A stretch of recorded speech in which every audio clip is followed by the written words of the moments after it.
I made it to the Daily Movie Critics. Okay, enough of that. Anyway. In history's most notorious asylum for teenagers, horror, punishment, and torture was one doctor's cure for insanity. The movie I'm reviewing today is Asylum. Now, what is Asylum? I'll tell you what Asylum is. It's a movie that goes from, oh, that's fucking awesome, all the way to, what the fuck, it kicked me in my fucking ball sack. And I seriously think I physically felt somebody come and just, kick me in the nuts. But anyway, enough about that. The movie starts off, you see this little girl with her teddy bear, stereotypical fucking sad child bullshit. She hears her parents arguing, and her dad's like, they're coming for me, you don't understand, they're coming for me. Her dad's basically fucking insane, so she's walking down, all of a sudden she sees her brother's peeking down the stairs like a fucking retard, watching her parents basically fucking have this weird little shove fight.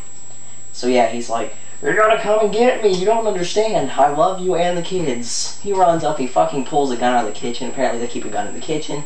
I don't know why, keep it in your wardrobe or something next to your fucking bed, cause I think that most kitchens should not and would not contain a firearm of any sort. Now anyway, yeah, he comes out, he's like, I love you guys. Brains everywhere. The movie continues. She's going to college, and as an adult, she's of course extremely attractive. Because, you know, that's how most scary movies are. So yeah, she's attractive. And she's with a bunch of other attractive people as well, as most scary movies go.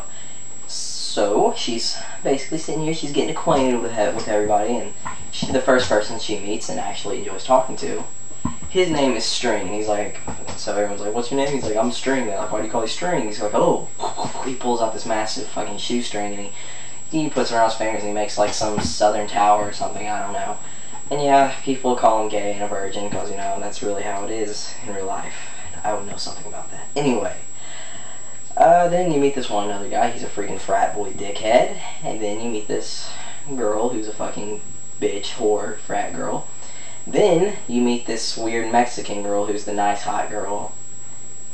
Yeah, so they're all acquainted, and they're sitting around, and yeah, right before she gets acquainted with everybody, this fucking, like, electrical explosion happens like 3 feet away from her face. She's like, ah! It doesn't hurt her. This guy comes out, he's like, are you new here to the college? She's like, yeah, I'm new.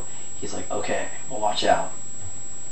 Pretty sure it's haunted up there. She's like, what? He's like, yeah, oh, and then this cop comes, he's like, oh, it's okay, this guy's just a little loony. So anyway, they're sitting here just sitting around enjoying a bottle of booze and stuff, and this guy's like, this Strings, who's a computer genius, who's like an expert in hacking apparently, he's sitting here and he's like, oh, you guys know what this place used to be, right? He's like, what? He's like, it used to be an asylum, like, and this stupid frat boy's like, oh, you mean the asylum where people eat people and stuff? And he's like, yeah.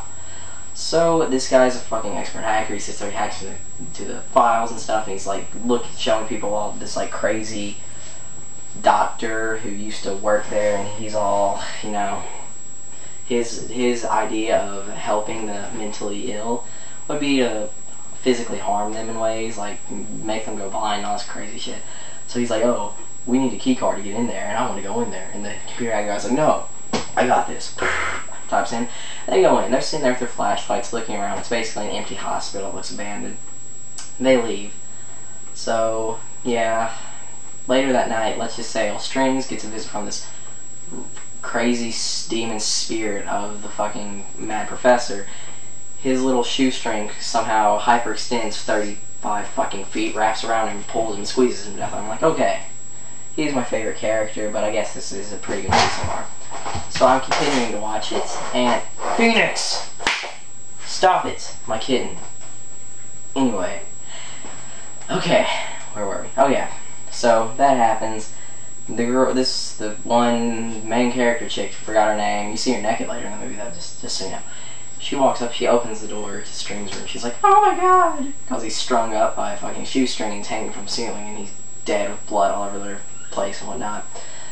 So then, later in the movie, they're like, oh my god, something's going on here, guys. Strings couldn't have tied himself up and tied himself to the ceiling. They're like, yeah, I know. Now, this professor guy, he's just picking everybody off one at a time. So, what happens is you have this guy who's this fucking orientation leader who comes around, he like shows everybody the ropes and everything. He comes and he's trying to hit on this one Latino, the nice hot chick, and he's sitting there, he's like, yeah, I know that String's death has really freaked everybody out, and he's basically trying to take the opportunity of a 16-year-old guy dying to get some punana. So he's leaning on the door like a cool guy, and to this hot chick's room, and he's like, hey, I know this doesn't freaking you out, I just want to see how you guys are doing. He says, but, you know, I just want to get to be your buddy. You know, I thought about the best way you can do this, and so smoothly pulls out 2 guys, like, let's have a glass of wine. So, like, okay. So now, they're sitting down having themselves some wine. Yeah, and he's just forcing himself on her. She's like, okay. Reaches down, grabs this guy's genitals, and freaking twists them at a 90-degree angle and pulls, like, fucking women's self-defense, kung fu, whatever teachers would tell you how to do. Crushes this guy's nuts like they were a couple of grapes, and he's like, oh, you fucked with the wrong person. He's like, oh. She's like, oh, I don't give a fuck. So, yeah, that happens. No, you don't see the instructor, the orientation guy ever again in the movie. I don't know if I can have him.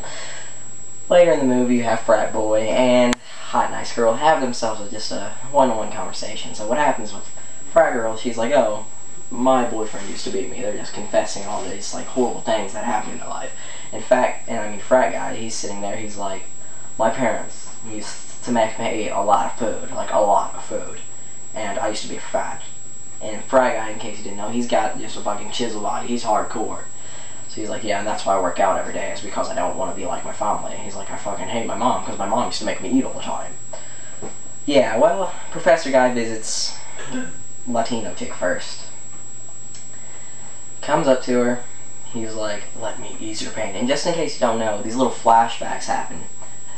Like, it takes them back to their ever so haunting memory. High girl's memory was, her boyfriend comes in, he's like, hey, bitch, I don't like your hair long, yes sir. And grabs her hair, and he's like trying to cut it off with this sharp little switchblade. What do you know, boyfriend freaking somehow transforms from him to crazy Professor Guy. Professor Guy decides to take that switchblade and just cut her scalp off. And he's like, yeah! And literally, he's screaming, yeah. He's like, yeah, fuck yeah! Rebels! She's dead. No one gives a fuck. You know, stuff's going on, guys. Shit's happening. Anyway, later, they finally decide that they're going to go after crazy Professor Guy, because Professor Guy's, well, they're not really trying to go after him, but they're just trying to hide from him and see how they can end his reign of terror. So they decide to go into the asylum and lock themselves in there and like barricade shit, because apparently barricading stuff blocks paranormal activity. Yeah, so they're running, and later in the movie you see there's a super hot girl who's like freaking frat whore. Yeah, anyway, she's sitting here and she gets her own little flashback visit from the professor. What happens with her is, I don't like saying this one, but basically her dad used to rape her and, you know, film it and kind of measly molested her. He liked to bang his daughter, nothing wrong with that. So yeah, he's like, let's make a movie. She's like, no, leave me alone, daddy. And yeah, daddy transforms to Professor Guy. Professor Guy pushes her over, takes these 2 freaking ice picks and just stabs her to death. Next, Professor Guy decides to pick off Frat Boy. Frat Boy's death, I completely laughed out loud. I literally did.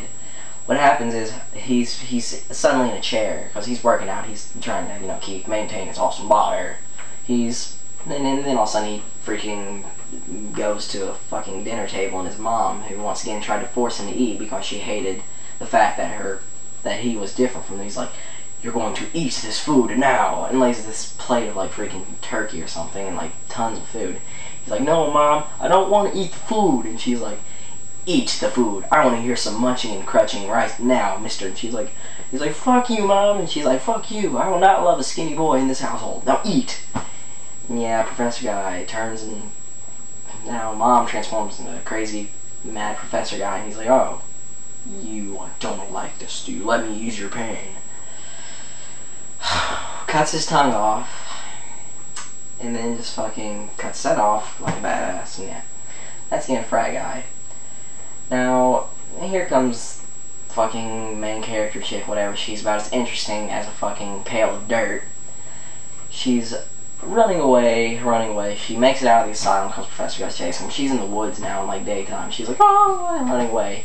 She falls. Professor Guy comes up to her. He's like, let me ease your pain. Through pain. With his ice picks and stuff. She's like, oh, please ease my pain. Basically trying to do some fucking trickery. He's like, oh, okay. Here we go. Rears back his ice picks. Somehow she just fucking comes up, slaps the ice pick, and it ends up going through his fucking head. The Professor Guy just spontaneously combusts into ashes, and it's like, oh, it's finally over.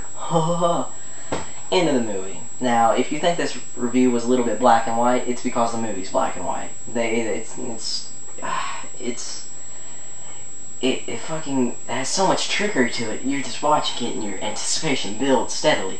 But then out of nowhere, it just fucking comes up and sucker punches you right in the gut. With just a terrible ending and fucking... It's Scooby-Doo quality when it comes to the scares. Would I suggest watching it once again, like my first review? Watch it just so you can see how shitty it is. Well, yeah.